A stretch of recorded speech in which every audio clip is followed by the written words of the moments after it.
Author Schopenhauer was one of the most influential German philosophers. He wrote widely on topics such as metaphysics, ethics, morality, and psychology. His idea of the will to live touches upon the subconscious drives that are present in our psyche. This will is the need that everyone has to stay alive and reproduce, whether you're conscious of it or not. Additionally, Schopenhauer is known for his pessimistic philosophy.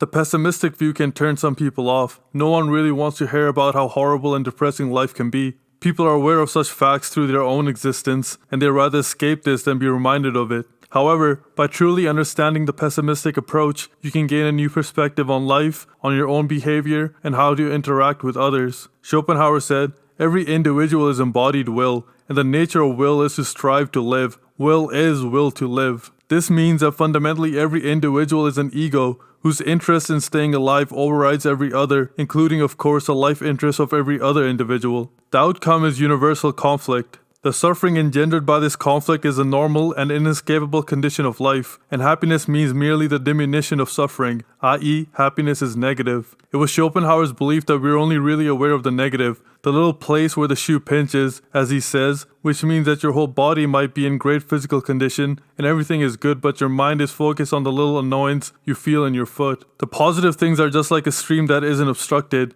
it just flows unconsciously. But it's the obstructions that draw our attention. The obstruction is the thing that comes in the way of something that we desire. So this negative thing makes us experience, and it makes us conscious of life. All desires come with obstacles, so if we were to desire something, we need to be willing to suffer. The only way not to suffer is through the abolition of desires, or by ending your own life, but that contradicts the will to live. Schopenhauer said, "For the world is hell, and men are on one hand the tormented souls, and on the other hand the devils in it." It was Schopenhauer's understanding that much of man's suffering comes from their own hands. The reason for this is because man has knowledge. An animal doesn't compare himself to other animals and get filled with envy, sadness, or regret, while man is constantly bombarded by negative feelings which consume his thoughts. The ability to reflect and ponder can bring about disappointments and humiliations which add to the suffering. Schopenhauer says, "More closely considered, what happens is this: he deliberately intensifies his needs, which are originally scarcely harder to satisfy than those of the animal, so as to intensify his pleasure. Hence luxury, confectionery, tobacco, opium, alcoholic drinks, finery, and all that pertains to them. To these is then added, also as a result of reflection, a source of pleasure and consequently of suffering, available to him alone,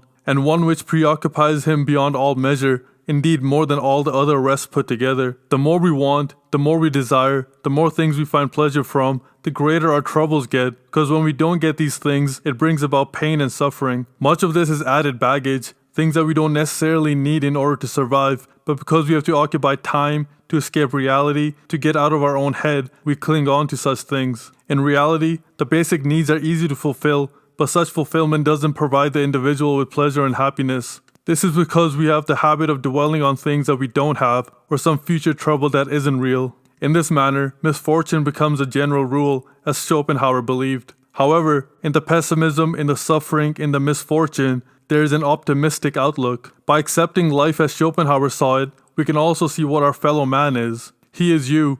The same sufferings, negativity, and hardships that you are going through are the same ones your neighbor is as well. This calls for understanding when dealing with other people, because you know that they are suffering as well. Through camaraderie, we may be able to ease the burden of life. With a helping hand, we may be able to make someone else's time on this planet less troublesome. Schopenhauer said, "From this point of view, one might indeed consider that the appropriate form of address between man and man ought to be not monsieur, sir, but fellow sufferer. However strange this may sound, it corresponds to the nature of the cause, makes us see other men in the true light, and reminds us of what are the most necessary of all things: tolerance, patience, forbearance, and charity, which each of us needs, and which each of us therefore owes. Or at the very least, we can be less judgmental and aggressive towards a fellow man, for he's just like you, trying to make it through life."